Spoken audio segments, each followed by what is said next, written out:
নমস্কার বন্ধুরা, tales of motivation চ্যানেলে আপনাদের সবাইকে জানাই স্বাগত। আজকে আমাদের গল্পের শীর্ষক হলো প্রত্যেক মুহূর্তই নতুন শুরু।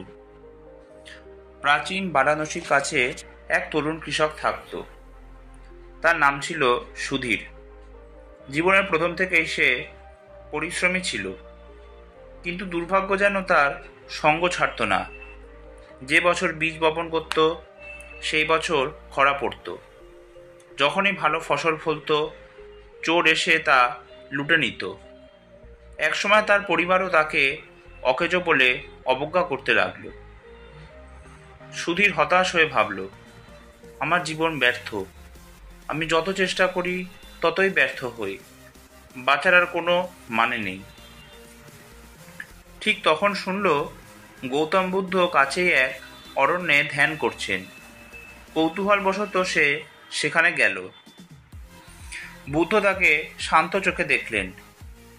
সুধীর কেঁদে কেঁদে বলল, ভগবান, আমার জীবনের সব শেষ। আমি অযোগ্য। আমার চেষ্টার কোনো ফল নেই। আমি কি আর বাঁচার যোগ্য? বুদ্ধ মৃদু হাসলেন এবং মাটিতে একটি ছোট্ট বীজ হাতে তুলে নিলেন। তিনি বললেন, সুধীর, এই বীজটি দেখো।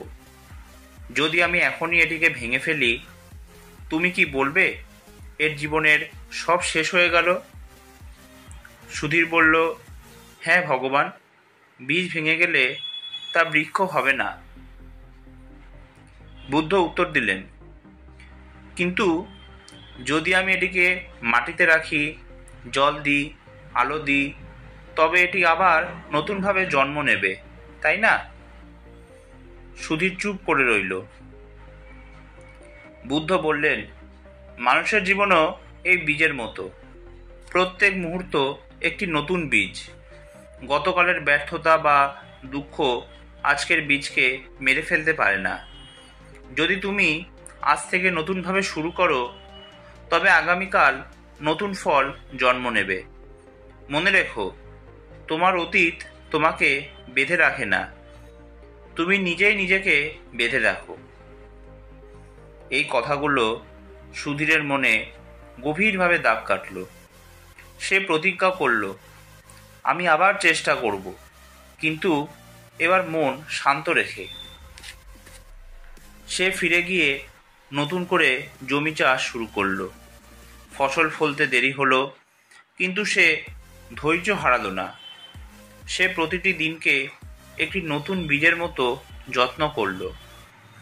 কিছুদিনের মধ্যে তার জমিতে সবুজ শস্য দোল খেতে লাগলো। গ্রামবাসীরা বিস্মিত হলো।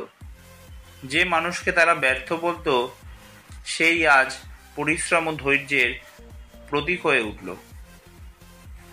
1 বছর পর সুধীর আবার বুদ্ধের কাছে এলো। তার চোখে আর হতাশা নেই, বরং শান্তি ও আত্মবিশ্বাস। সে বলল, ভগবান, আপনি আমাকে শিখিয়েছিলেন প্রত্যেক মুহূর্ত একটি নতুন বীজ। আমি সেই বীজ রোপণ করেছি ধৈর্য ও বিশ্বাস নিয়ে।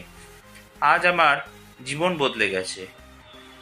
বুদ্ধ তাকে আশীর্বাদ করে বললেন, সুধীর, মনে রেখো, জীবন যতবার ভেঙে পড়ুক না কেন, প্রতিটি নিঃশ্বাসই তোমাকে নতুনভাবে জন্ম নেবার সুযোগ দেয়। অতীতের শিকল ছেড়ে দাও, বর্তমানকে আলিঙ্গন করো। এটাই মুক্তির পথ। এই গল্প থেকে আমরা এই শিক্ষাই পাই: 1. অতীতের ব্যর্থতা ভবিষ্যতের সফলতাকে আটকাতে পারে না। 2. প্রতিটা মুহূর্তই একটি নতুন বীজ। যত্ন নিলে তা ফুল ফল দেবে। আর 3. নিজেকে নতুনভাবে গড়ার ক্ষমতা সবসময় আমাদের হাতেই। আজকের দিনে অনেকেই হতাশ হয়, পরীক্ষায় ব্যর্থ, চাকরিতে ব্যর্থ, সম্পর্ক ভেঙে যায়। আমরা ভাবি জীবন শেষ, কিন্তু গৌতম বুদ্ধের শিক্ষা বলে কিছুই শেষ নয়। প্রতিটি দিন, প্রতিটি মুহূর্ত, প্রতিটি নিঃশ্বাসই একটি নতুন শুরু। তুমি চাইলে আজই নতুন করে লিখতে পারো তোমার জীবনের অধ্যায়। গৌতম বুদ্ধ আমাদের শেখালেন, প্রত্যেক মুহূর্তই নতুন শুরু। অতীত যদি অন্ধকার হয়, তবে বর্তমান হলো আলো জ্বালাবার সুযোগ। সুধীরের মতো আমরাও যদি বিশ্বাস করি এবং প্রতিটি মুহূর্তকে নতুন বীজ হিসাবে লালন করি, তবে জীবন অবশ্যই নতুন রঙে ফুটে উঠবে। আজকের ভিডিওটি এই পর্যন্তই। কাহিনীটি ভালো লাগলে প্লিজ ভিডিওটি লাইক, শেয়ার আর চ্যানেলটি সাবস্ক্রাইব করতে ভুলবেন না। কাহিনীটি কেমন লাগলো প্লিজ কমেন্ট করতে ভুলবেন না। আবার এরকম নতুন কাহিনী নিয়ে আমি আপনাদের সামনে উপস্থিত হব। ধন্যবাদ।